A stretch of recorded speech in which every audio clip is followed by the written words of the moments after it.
La mano de Dios, el clamor de los inocentes. El siniestro mundo de la industria del asesinato de inocentes a través del testimonio de conversión del Dr. Bernard Nathanson. La exposición del satánico mundo del aborto, de la voz del autor de 75,000 abortos, quien, aferrándose de la mano de Dios, ha saltado a la vida en la Iglesia Católica.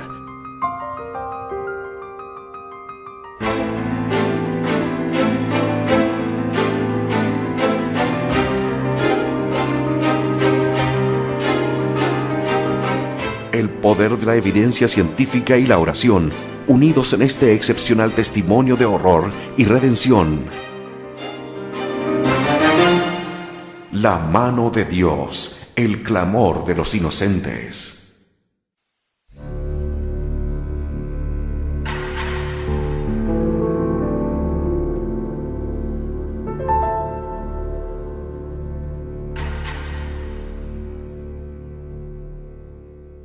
El centro de mi mundo fantástico era el cine.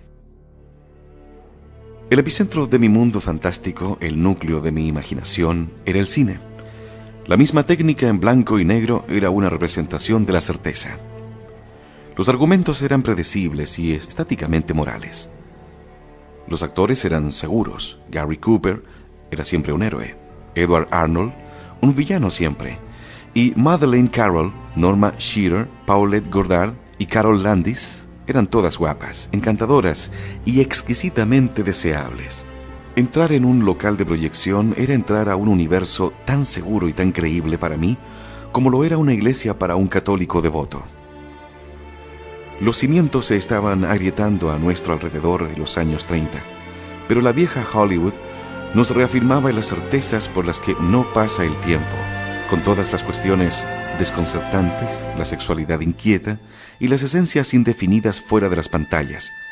Lo que quedaba era un puré de la vida infinitamente suave.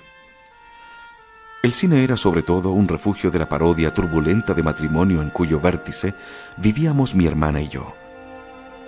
Una revista, Movie Story, era el plano del refugio. No reproducía la película, pero sí daba una detallada lista de personajes.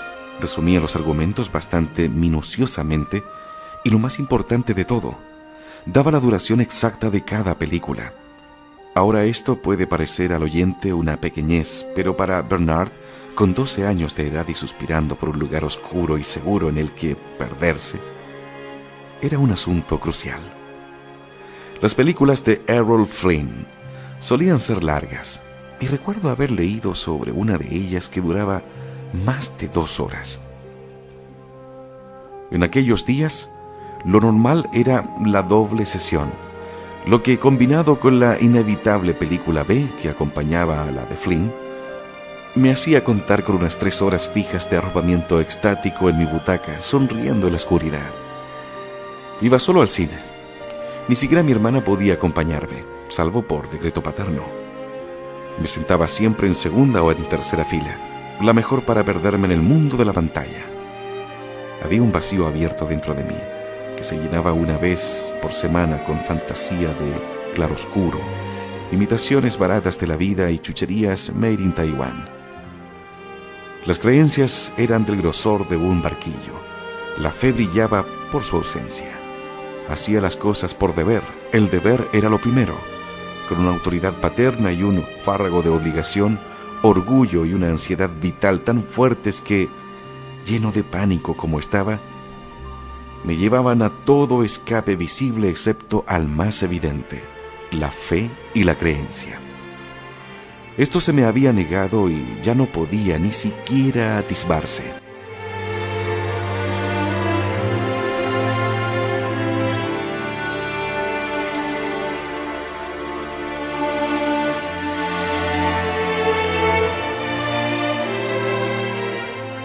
El centro de mi universo era mi padre.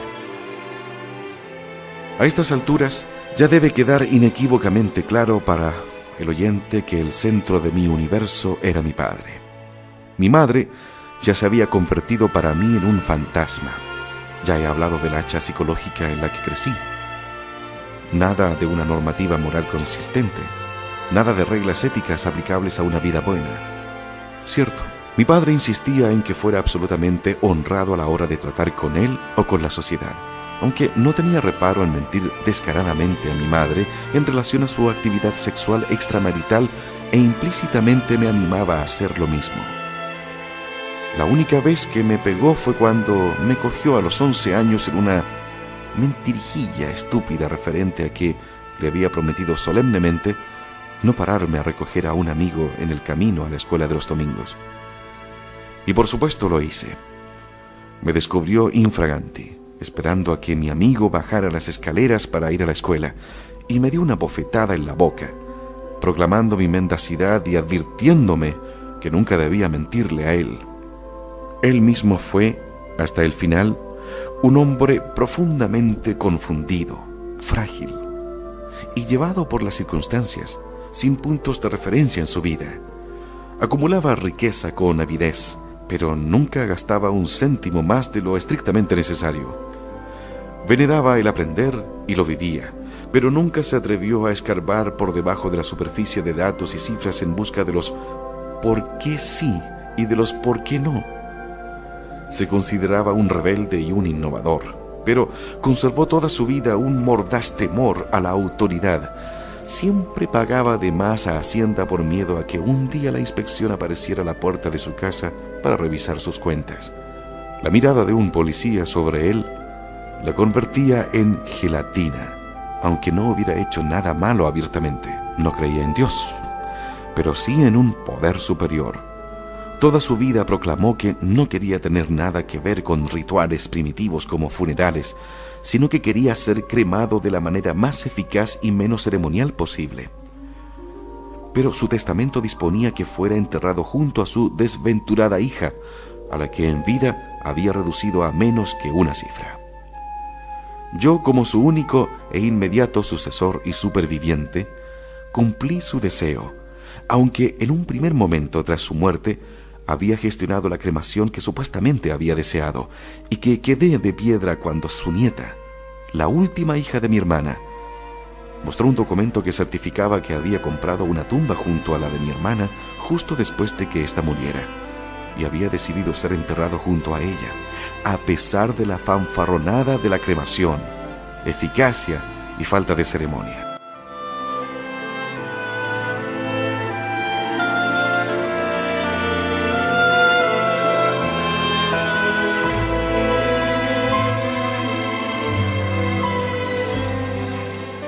Mi hermana estaba, si cabe, aún más dominada que yo por nuestro padre.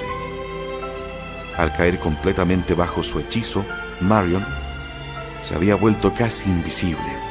Repetía como un loro sus palabras y se envolvía en las frecuentes actitudes irracionales que él tenía. Había concebido un aborrecimiento casi psicológico por Franklin Roosevelt, y escuchar las palabras de odio que pronunciaba contra él saliendo de su boca inocente constituía una experiencia al principio ridícula, pero cada vez más patética. Se dio a mi padre su vida entera. Cuando le llegó el tiempo de casarse después de titularse en el College de Boston, mi padre seleccionó al futuro novio. Le halagó con promesas de ayuda económica. Era un dentista. Y por fin ultimó la boda. Nacieron 3 hijos de la unión, que duró hasta que Arnold, el marido y padre, declaró la independencia de mi padre en un domingo tormentoso de un fin de semana de Acción de Gracias. Tenía ya una próspera consulta dental, y mi padre decretó que ya era hora de disolver el matrimonio y que él cuidaría de Marion y de sus 3 hijos. Se divorció sumisamente de Arnold. Abandonó su grande y lujosa casa en Yonkers por un apartamento encajonado en una planta baja en Riverdale, y vivió a partir de entonces de la lamentable pequeña asignación que mi padre le pasaba cada mes con la ceremonia del rescate de un monarca. Con su salud mental destrozada, su salud física intacta, pero en su mente confusa, con recelo hacia ella, sus hijos en rebelión, caída en manos de malas compañías y hundida en la vagancia, mi hermana se suicidó una mañana de un domingo soleado, con una sobredosis de un potente sedante. Sus hijos la descubrieron esa mañana bastante temprano, con el cuerpo medio salido de la cama y el frasco de las píldoras vacío. Llamaron a mi padre, que se precipitó hacia el piso, lloró incontrolablemente durante 1 hora, y entonces, en claro desafío a la ley sobre esta materia, se presentó como su médico personal. Firmó su certificado de defunción haciendo constar ficticiamente una enfermedad de corazón y la hizo enterrar antes de 24 horas. El peso de otro suicidio de alguien próximo le resultaba claramente insoportable. Él tenía 84 años cuando ella murió, con 49, y durante el resto de su vida nunca habló de su muerte. Con solo mencionar su nombre, estallaba en un prolongado lamento gutural y entrecortado, un sonido tan aterrorizadoramente animal que podía provocar un estremecimiento de incredulidad en quien lo oyera. Y yo he tenido 3 matrimonios fracasados y un hijo amargado y suspicaz, aunque sobresaliente en informática.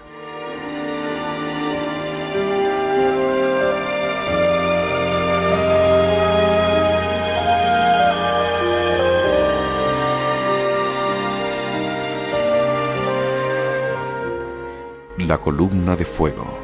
Me declaran no apto para el servicio militar. Comencé estudios superiores en 1943.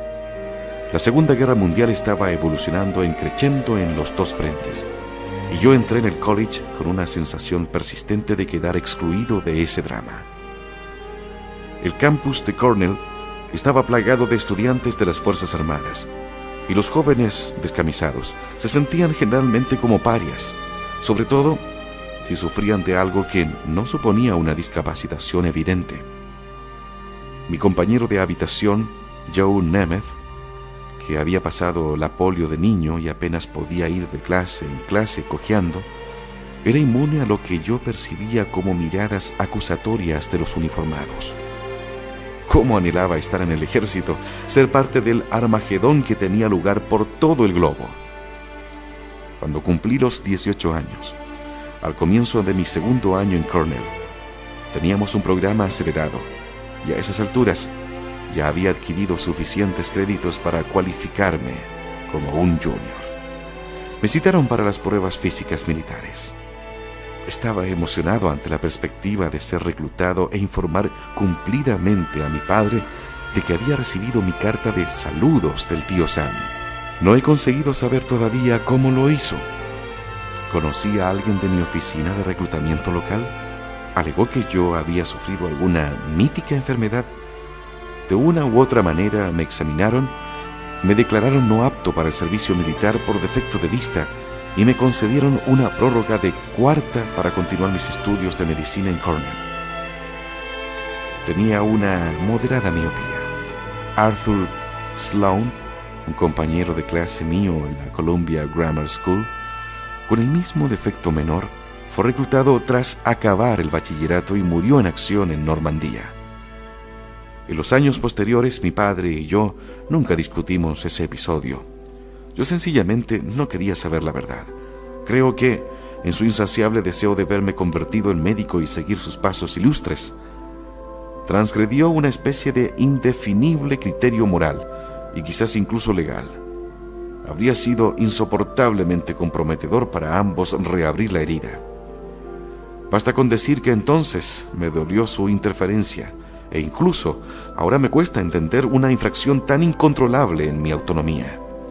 Pero entonces, como decía Pascal, el corazón tiene razones que la razón desconoce, y yo, caritativamente creo, atribuyo este desbaratar mi deseo de ir a la guerra como la manifestación de un hombre profundamente apegado a su hijo único, decidido a ahorrar a su hijo la horrible realidad de la guerra, y más aún empeñado en meter a su hijo en el molde de médico que él mismo había codiciado tan indomablemente. Proseguí mis estudios en Cornell con medianos resultados. Una vez fui convocado al despacho del decano de artes liberales para explicar por qué había estado timando sistemáticamente a otro joven compañero de habitación en nuestra partida de póker nocturna. Yo nunca le hice trampas. Él se quejó a su madre de que estaba perdiendo toda su asignación en el juego, y la verdad es que era un jugador de póker desastroso. Yo seguía siendo independiente, nunca me unía a una fraternidad y tenía pocos amigos. Mi padre, creo yo, lo prefería así.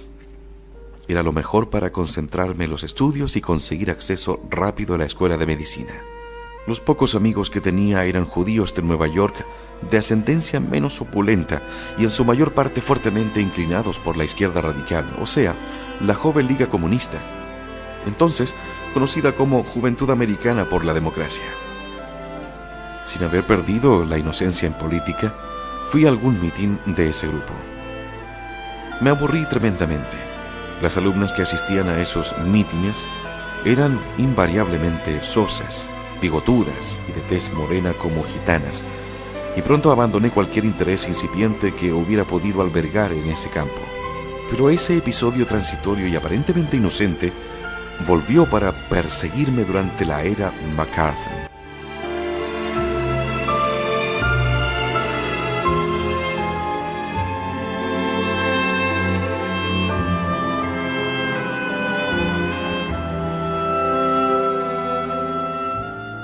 Mi ingreso en la Universidad McGill. Mi padre tuvo la astucia de ganarse arteramente el favor de un tal F. Cyril James, el principal de la Universidad McGill a mediados de los 40. James era un inglés afable e inarrugable que podía ser interpretado mejor que nadie por el venerable C. Aubrey Smith, si se hiciera una película de su vida. Era también un bebedor de capacidad colosal, mientras que mi padre no tenía más experiencia con el alcohol que la de los vinos dulces y empalagosos de las diversas grandes fiestas judías. Cuando James visitaba Nueva York, mi padre lo llevaba a cenar e intentaba igualarse con él bebida tras bebida en el Yale Club. Inevitablemente, el taxi aparecía frente a nuestro piso de la calle 86 a las 8 de la tarde, y mi padre salía dando tumbos y vomitaba todo lo que tenía dentro en la calle. Había tenido otra charla de corazón a corazón con F. Cyril James. Estas charlas me iban a reportar una gran utilidad. Cuando llegó el momento de solicitar la admisión en la escuela de medicina, mi padre me orientó para que la solicitara solo en 2 instituciones, Harvard y McGill. Fui rechazado en Harvard. No lloré el rechazo de Harvard, pero cuando recibí una carta de no admisión de McGill, quedé verdaderamente boquiabierto. Mi padre me había asegurado que la admisión en la escuela de medicina de McGill era tan segura como las órbitas de los planetas. Le llamé por teléfono para darle la noticia en la mañana de un viernes a mitad de abril de 1945. Podía sentir el flujo de sangre corriendo por su cara al enterarse de la noticia. Echó pestes por un momento. Me prometió que yo estaría en McGill en septiembre y colgó bruscamente.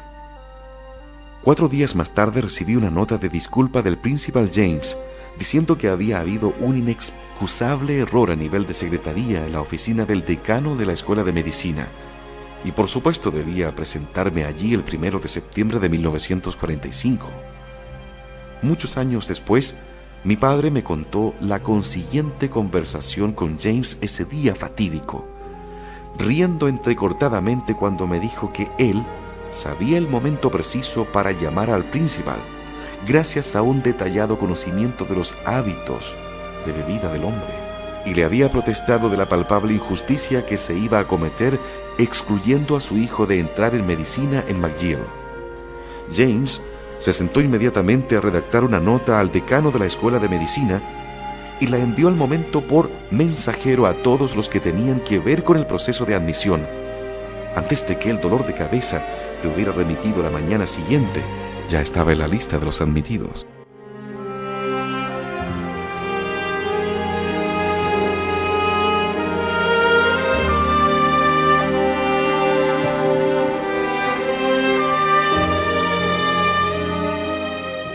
Mi primer curso de medicina.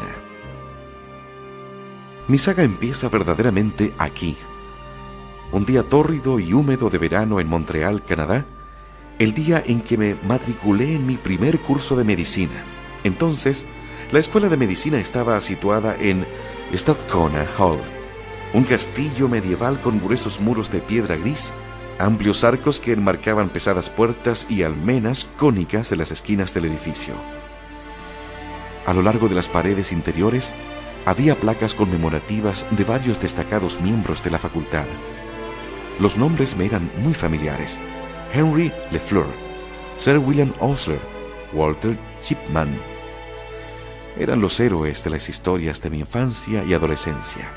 Mi padre me había saturado con la virtud, la sabiduría y la dedicación de esos hombres. La expectación me presionaba con fuerza atenazadora. ¿Cómo estar a la altura de sus magníficas gestas logradas frente a innombrables adversidades? Con todo, era un momento de solemnidad indescriptiblemente dulce.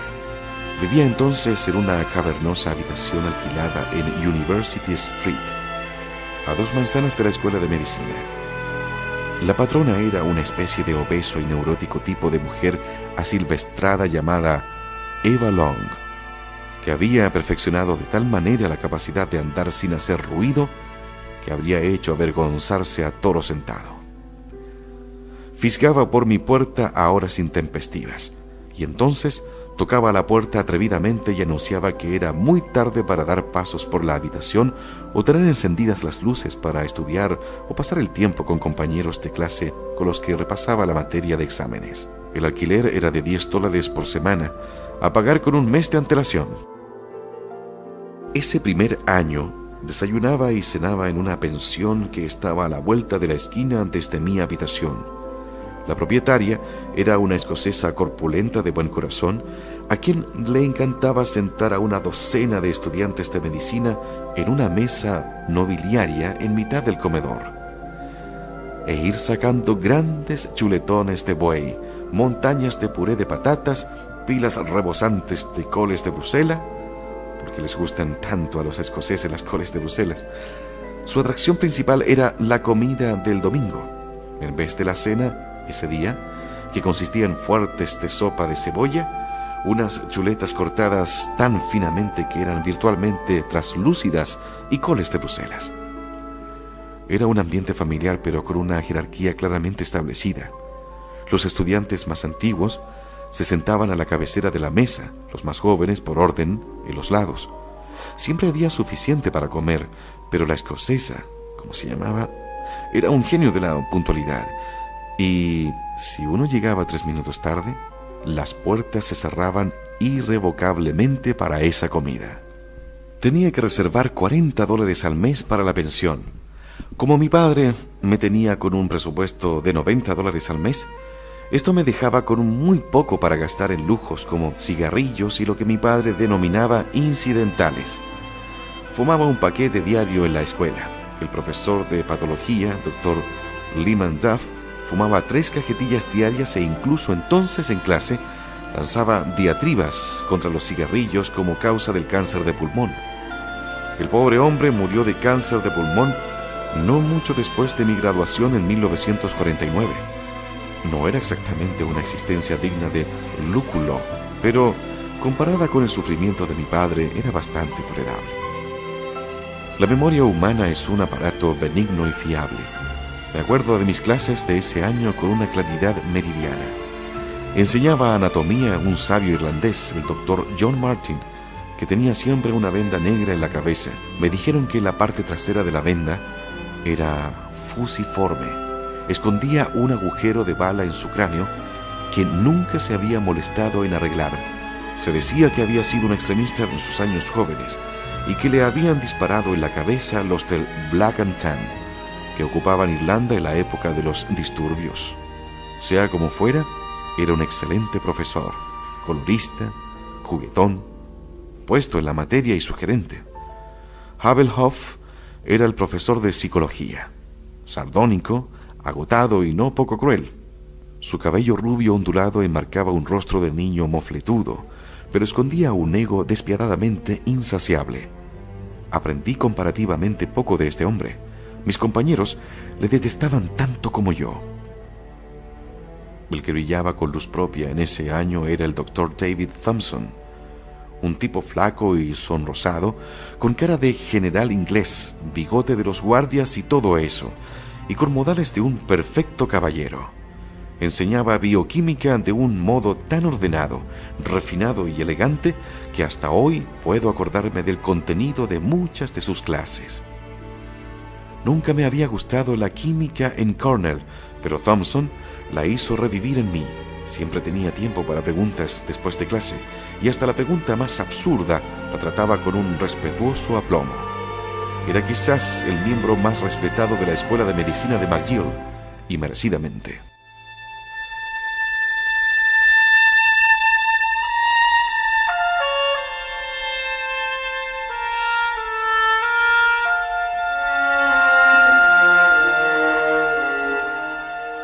Mi encuentro con el profesor Carl Stern.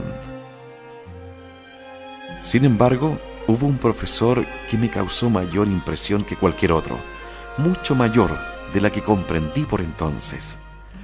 El profesor era un humilde llamado Carl Stern, un psiquiatra profundamente erudito que era en la galaxia profesional de McGill una estrella entre las estrellas. Había nacido con la llegada del siglo XX en una pequeña ciudad bávara cerca de la frontera con Bohemia, en una familia judía que parecía pertenecer a la franja conservadora. Ni estrictamente ortodoxa ni reformista liberal. Dice el viejo chiste que los judíos reformistas son tan liberales que sus sinagogas se cierran en las fiestas judías. Stern se educó en Alemania, donde obtuvo su título en medicina. Siendo estudiante, se comprometió con la ortodoxia judía por un corto período. Observó escrupulosamente las normas dietéticas, estudió hebreo e incluso se ponía las filacterias en la oración de la mañana. Las filacterias son cajitas de cuero que contienen tiras de pergamino sobre las que están impresos algunos pasajes de los libros mosaicos del Éxodo. Los judíos ortodoxos se colocan esas cajitas en la cabeza y el brazo izquierdo todos los días, excepto en el Sabbat y las grandes fiestas, para recordar su deber sagrado de la oración como se establece en el Talmud Mishneh. Circula entre los judíos ortodoxos, en parte, es para mí herencia de mi padre, una historia que dice como sigue. En un hospital, un paciente gentil recibe como compañero de habitación a un judío ortodoxo que tiene una enfermedad no especificada. La primera mañana que están juntos, el judío ortodoxo empieza a ponerse la filacteria alrededor del brazo izquierdo silenciosamente. El gentil observa el proceso, eleva su mirada al cielo y dice: estos judíos, tan finos, solo lleva unas horas en el hospital y ya se está tomando la presión sanguínea. El retiro de Stern a la fortaleza religiosa no fue accidental. Aunque no había conseguido encontrar el confort que buscaba con tanta intensidad de los enrevesados y a veces enigmáticos laberintos de la fe judía, más tarde iba a buscar y a encontrar esa columna de fuego en otro lugar, a un mundo de distancia. Mi primer encuentro con Stern tuvo lugar en 1948, en mi cuarto año de medicina. Él era entonces el segundo de a bordo del Allen Memorial Institute, el hospital psiquiátrico universitario de McGill.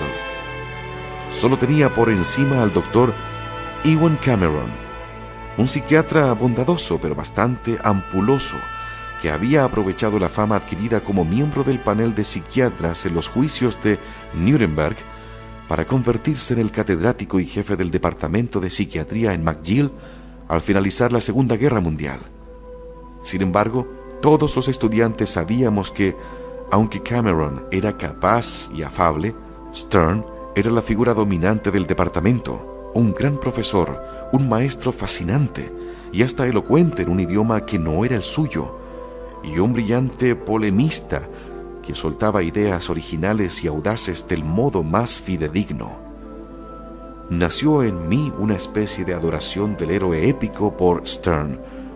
Cursó la psiquiatría con la diligencia de un erudito bíblico, y a su vez me correspondió la matrícula de honor en psiquiatría al acabar cuarto. Stern me insinuó incluso que una solicitud para la codiciada residencia en psiquiatría en Allen Memorial no sería mal vista. O sea, solo haznos saber que estás interesado, estúpido. y te haremos un sitio especial en nuestro programa. Lamentablemente, decliné la oferta para decidirme seguir adelante con programas de residencia sobre obstetricia y ginecología.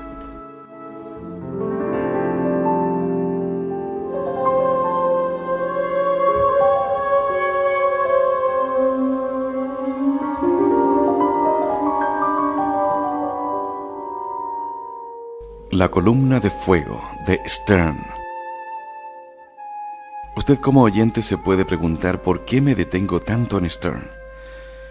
Tenía un algo indefiniblemente sereno y equilibrado. Yo entonces no sabía que en 1943, tras años de contemplación, lectura y análisis, se había convertido al catolicismo. No publicó su libro hasta 1951, La columna de fuego. Ese año había un concurso en el Club del Libro Católico y también en el Club del Libro Tomás Moro. En él hizo lo que quizás solo unos pocos, Maimónides, Mendelssohn, Spinoza, habían hecho: reconciliar la verdad religiosa con la ciencia empírica aristotélica. En la última sección del libro, que tituló Carta a mi hermano, le explicaba a un judío observante que había sobrevivido al Holocausto, por qué se había convertido al catolicismo y cómo coexistían ciencia y religión. La Iglesia es inmutable en su enseñanza. Solo hay una verdad sobrenatural, del mismo modo que solo hay una verdad científica. Así como el dominio de la materia constituye la ley del progreso, en las cosas del espíritu es la ley de la conservación. Recuerdo cuando te enseñé la encíclica papal sobre los nazis. Quedaste bastante impresionado y dijiste: esto suena como si hubiera sido escrito en el siglo I. De eso precisamente se trata. En este documento extraordinario, él plantea la cuestión que me ha perseguido tantos años. Plantea el tema a su hermano de esta forma: ahora quizás dirás, ¿cómo puedes tú, como persona educada que eres? ¿O cómo puedes tú, como hombre con preparación científica? ¿O cómo puedes tú, con conocimiento de psicoanálisis? Parece que hay un gran número de preguntas de ¿cómo puedes tú? Para ser completamente sincero, ni siquiera entiendo por qué se hacen estas preguntas. Continúa contestando a todos estos enigmas sin sentido de manera tan sencilla como la de un niño, tan sofisticada como la de un psiquiatra de renombre mundial y tan humilde como la del más fiel siervo de Dios. Pero la contestación que me cautivó fue la que yo había estado buscando, la que contesta la pregunta del ¿cómo puedes tú como científico? Dice así: hace algún tiempo leí en una historia de la filosofía alemana que la muerte temprana de Pascal estaba causada por la tortura interior que soportó como consecuencia del conflicto entre ciencia y religión. Es posible que Pascal tuviera conflictos interiores, pero no hay signo alguno de que este fuera uno de ellos. Supongo que de Broglie es cristiano y que Max Planck era cristiano. Es posible que fueran cristianos además de ser científicos, pero ¿por qué tenían que haber sido cristianos a pesar de ser científicos?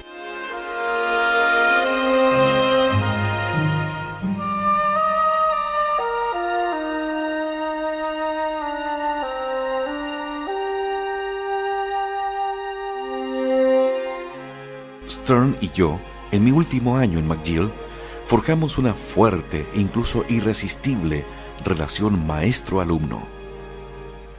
Yo abrazaba toda palabra que salía de su boca, no principalmente por el contenido científico que tenía a primera vista, sino por la serenidad y la certeza con las que hablaba. No se trataba del orgullo académico de otros profesores, sino del cálido bienestar de una sabiduría perenne con la que se expresaba. Acuérdese, esto era en 1949. Yo no tenía ningún conocimiento de su conversión y nunca hablábamos de religión. Fue para mí un shock encontrarme en 1974 con un manoseado ejemplar en rústica de su libro, justo cuando yo estaba más perdido tras mi hegemonía en la clínica abortista y cuando las dudas empezaban a resquebrajar mis propios pilares. Fue entonces cuando descubrí que, pese a haber hablado con él en tantas ocasiones y de tantas cosas, Stern poseía un secreto que yo había estado buscando toda mi vida: el secreto de la paz de Cristo. Carl Stern y yo nos volvimos a encontrar 2 veces, con 25 años entre los 2 encuentros. El segundo de ellos puso en marcha mi búsqueda de la verdad espiritual. Solo la mano de Dios podía haber diseñado una experiencia tan gratificante como esta. La Universidad de McGill fue fundada por un escocés, James McGill, y en gran medida se basaba en teorías y prácticas pedagógicas británicas, virtud de incluso una fuerte tradición de abnegación en el profesor y una obediencia absoluta por parte del alumno, una desproporcionada dependencia en la memoria bruta en relación al diálogo razonado con el estudiante, y siempre una distancia que tomaba forma de un encumbramiento propio de Césares por parte del profesor. En la escuela de medicina, por lo general, predominaban estas costumbres, aunque menos rígidamente que en los días de mi padre. Pero esta relación entre profesor y alumno es menos fundamental para mi historia que la de médico y paciente. La tradición hipocrática, con su énfasis en el respeto debido a los propios maestros, la exclusividad implícita de la hermandad médica e incluso un cuasi secreto en lo concerniente al arte de curar, estimulaba el ideal de dominación del paciente por el médico virtuoso y paternalista. El paciente poco o nada tenía que decir sobre el tratamiento, e incluso preguntar al doctor sobre esta materia se consideraba una herejía.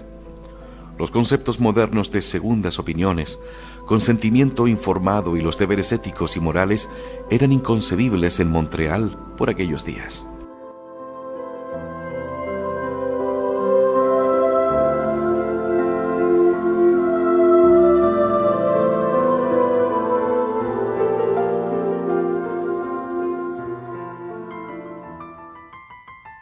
La mano de Dios, el clamor de los inocentes.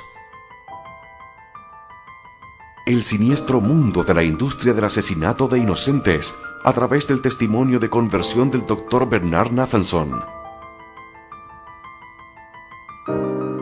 La exposición del satánico mundo del aborto, de la voz del autor de 75,000 abortos, quien, aferrándose de la mano de Dios, ha saltado a la vida en la Iglesia Católica.